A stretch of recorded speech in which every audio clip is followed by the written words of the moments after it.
Hey guys, Crimson here. This is just going to be a short video comparing the performance of my helmet's speaker system with and without a small notch filter that I built out of some simple passive components. I haven't yet decided if this is the solution that I'm going to stick with, and hopefully by the end of this video, listening to the performance of this with and without, you can make an evaluation as to whether it's a solution that you think that you would like to use. So I built this filter. It's a circuit called a twin T notch filter to eliminate feedback. A filter is not the only way to eliminate feedback, and a filter is broadly part of a larger category of just equalization in general. There are lots of easier ways to eliminate feedback. The easiest way is to just change the arrangement of your speaker or speakers and your microphone.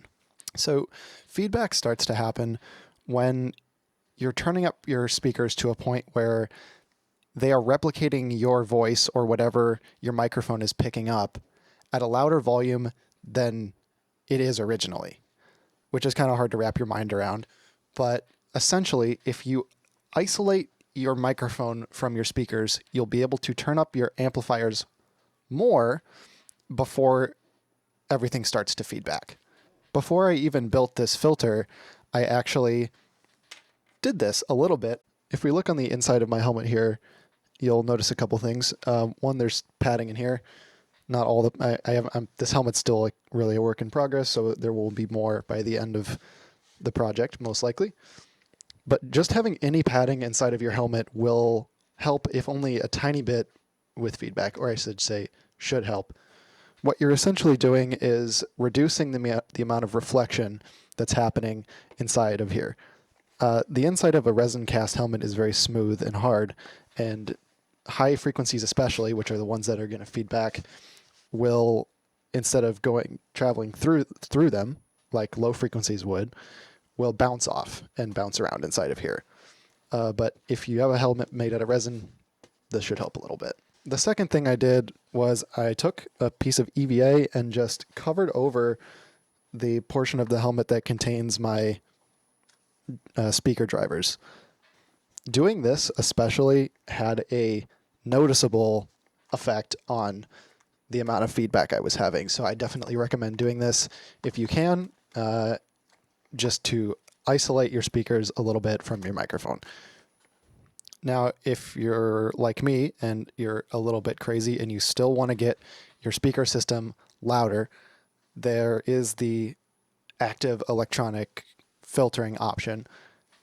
So this filter is my first attempt at that. It's a notch filter. So essentially what it does is it takes your audio spectrum. So if you put your low frequencies over here and you put your high frequencies over here, you find where along that spectrum of low to high your feedback is occurring. You find the exact frequency, and you design a circuit that basically carves it out. And that's what this does, and that's why they call it a notch filter. So I'm going to shoot two little snippets of video, one of me talking with without the filter in line with in the system, and then I'm going to film a second one of me speaking with the filter in there, and we'll see which one works better. I'm going to use a little Checkmate SPL meter that I have to actually get a number of which one is louder, and then hopefully by listening back to the recording, myself and you listening will be able to determine whether it sounds as good, because using a notch filter is very extreme, and it will remove the frequency that's feeding back, but in doing so, you carve out a lot of the timbre of the voice. The primary frequency of feedback I was getting, and the one which I designed this filter around, was happening, I believe, at around like 1700 hertz, which is right in the middle of your voice. So by removing it there, I also, in my opinion, I think I removed too much of... We'll talk about that. So now that I think about it, I think I'm actually going to shoot 3 videos. I'm going to shoot one without the filter. I'm going to shoot one with the filter and with the volume of the amps set the same as they were without. And then I'm going to shoot a third one with the filter in the circuit and then also with the volumes turned up as high as they can go without it starting to feedback with this in there. Okay, so here's me talking without the system turned on at all. I probably sound a little bit muffled. And let's see what kind of decibels I'm pulling right now. I'm peaking out at around 67, so not great. And the average seems to be around 59, 60 decibels. So that's a little bit below normal conversational level, which is in the mid 60s. Okay, this is without the notch filter. The amplifiers have been set to the point where if I were to turn them up anymore, I would start to get feedback. Okay, so it looks like my average level is sitting at about 65 or 66, with a max around 73. I'm holding the microphone in front of my mouth because I just adjusted some helmet padding and it no longer sits where it's supposed to in the position I had it before. Hey, yeah, 1, hey, 1, hey, 1, 7, check. This is the system with the notch filter in line. It looks like my average decibel reading is about 63, metering between 59 and I think I peaked out at about 69. It gets very hot in here without my fans installed yet. And this is also with the amp volume tuned to its normal setting that I would use it without the filter. Okay, so this is with the notch filter and the amplifiers turned up until it starts to feedback again.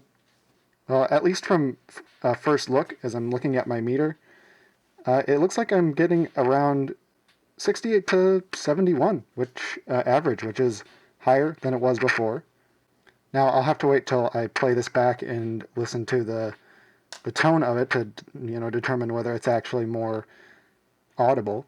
But just from a first look, I think it's working a lot better.